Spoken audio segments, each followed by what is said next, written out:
हे दोस्तों, आज हम बात करेंगे कामिका एकादशी व्रत कथा के बारे में, जिसे सुनने से सभी पाप नष्ट हो जाते हैं और मनवांछित फल मिलता है। शांताकारं भुजगशयनं पद्मनाभं सुरेशं विश्वधारं गगनशतश्रं मेघवर्णशुभांगं लक्ष्मीकान्तं कमलनयनं योगिर्भेदानुगम्यं वन्दे विष्णुं भवभयहरं सर्वलोकैकनाथं। बार श्रावण मास के कृष्ण पक्ष की एकादशी तिथि को कामदा एकादशी का व्रत रखा जाएगा। इस साल कामदा एकादशी व्रत 21 जुलाई 2025 को रखा जाएगा। देवशयनी एकादशी के बाद ये पहली एकादशी होती है जब भगवान विष्णु योग निद्रा में होंगे। इस दिन भगवान विष्णु की विधिवत पूजा करने के साथ माँ लक्ष्मी की पूजा की जाती है और इसके साथ व्रत रखने का भी विधान है। इस दिन विष्णु जी की पूजा करने से शुभ फलों की प्राप्ति और सुख समृद्धि की प्राप्ति होती है। इस दिन पूजा के साथ साथ अंत में कथा अवश्य सुने और पढ़ें, से मोक्ष की प्राप्ति होती है। मैं आप सभी के लिए कामिका एकादशी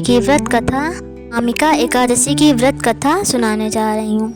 एक बार की बात है, कुंती पुत्र धर्मराज युधिष्ठिर ने श्री कृष्ण से कहा, अपने देवशयनी एकादशी और चतुर्मास के महत्व के बारे में बता दिया। अब कृपया श्रावण मास के कृष्ण पक्ष में पड़ने वाली एकादशी के बारे में बताएं।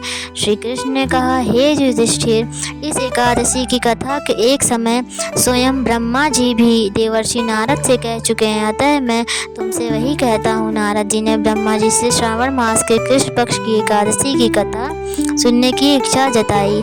उस एकादशी का नाम विधि और महात्म्य जानना चाहा। ब्रह्मा जी ने कहा, हे नारद, श्रावण मास के कृष्ण एकादशी का नाम कामिका एकादशी है। इस एकादशी व्रत को सुनने मात्र से वाजपेयी यज्ञ का फल प्राप्त होता है तथा इस तिथि पर शंख चक्र एवं गदाधारी विष्णु जी का पूजन होता है और गंगा, काशी, नैमिषारण्य, पुष्कर में स्नान करने से जो फल मिलता है वह फल विष्णु भगवान के पूजन से भी मिलता है। सूर्य चंद्र ग्रहण के समय कुरुक्षेत्र और काशी में स्नान करने से, भूदान से सिंह राशि के बृहस्पति में आने के समय, गोदावरी और गंडकी नदी में स्नान करने से जो फल प्राप्त नहीं होता वह प्रभु की भक्ति और पूजन से होता है। स्वयं प्रभु ने कहा है, कामिका व्रत से कोई भी जीव कुयोनि में जन्म नहीं लेता। जो इस एकादशी पर श्रद्धा भक्ति से भगवान विष्णु को तुलसी पत्र अर्पण करते हैं वे समस्त पापों से दूर रहते हैं। हे नारद, मैं स्वयं श्री हरि के प्रिय तुलसी को सदैव नमस्कार करता हूँ। व्रत के पीछे क्या है कथा, चलिए जानते हैं। एक कथा के अनुसार प्राचीन काल में किसी गांव में एक ठाकुर जी थे। क्रोधी ठाकुर का एक ब्राह्मण से झगड़ा हो गया और क्रोध में आकर ठाकुर ब्राह्मण का खून कर देते हैं। अतः अपने अपराध की क्षमा याचना हेतु ब्राह्मण की क्रिया उसने करनी चाहिए, परंतु पंडितों ने उससे क्रिया में शामिल होने से मना कर दिया और वह ब्रह्म हत्या का दोषी बन गया। परिणाम स्वरूप ब्राह्मणों ने भोजन करने से इनकार कर दिया। तब उन्होंने एक मुनि से निवेदन किया, हे भगवान, मेरा पाप कैसे दूर हो सकता है। पर मुनि ने इस पर उसे कामिका एकादशी का व्रत करने की सलाह दी। ठाकुर ने वैसा ही किया जैसा मुनि ने उसे करने को कहा था।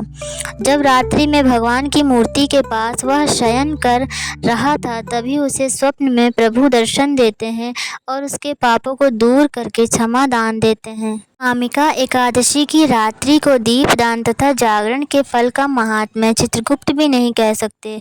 जो इस एकादशी की रात्रि को भगवान के मंदिर में दीपक जलाते हैं उनके पितर स्वर्ग लोक में अमृत पान करते हैं तथा जो घी या तेल का दीपक जलाते हैं वे 100 करोड़ दीपकों से प्रकाशित होकर सूर्य लोक को जाते हैं। ब्रह्मा जी कहते हैं, हे नारद, ब्रह्म हत्या तथा भ्रूण हत्या आदि पापों को नष्ट करने वाली इस कामिका एकादशी का व्रत मनुष्य को यत्न के साथ करना चाहिए। कामिका एकादशी के व्रत का महात्म्य श्रद्धा से सुनने और पढ़ने वाला मनुष्य सभी पापों से मुक्त होकर विष्णु लोक को जाता है। अगर आपको हमारी कथा अच्छी लगी हो तो प्लीज़ वीडियो को लाइक ज़रूर करें। आपके एक लाइक से हमें मोटिवेट करते हैं। ऐसी वीडियो को देखने और सुनने के लिए हमारे चैनल को सब्सक्राइब कर लें। धन्यवाद।